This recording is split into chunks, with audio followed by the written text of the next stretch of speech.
Africa is warming fast and the most vulnerable are being hit hardest. This is according to the World Meteorological Organization's first ever State of the Climate in Africa report. The report says climate change will disproportionately affect the continent, from human health to food security and economic growth.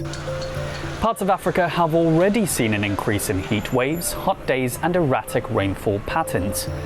Heat and extreme drought in some areas are increasing pest damage and disease and hurting agricultural production.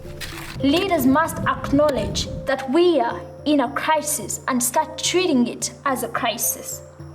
The people and the planet must come first before anything else. The report says climate variability and change, in addition to conflict and economic crises, are among the key drivers of the recent increase in hunger on the continent.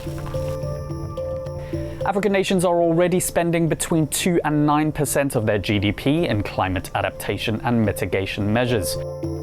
Under the worst-case climate scenario, in which the world warms by 4 degrees by the end of the century, African GDP will decline between 7 and 12%, according to the report. Middle warming scenarios see GDP falling between about 3 and 8%. UNECA Executive Secretary Vera Songwe said, "We know that climate change impacts we suffer today are consequences of development choices that countries, mainly developed, adopted over the years. Africa is more vulnerable than most, and even if it is the least responsible, it also has the most viable solutions." I'm Mark Davies. Click on the link below for more on this story.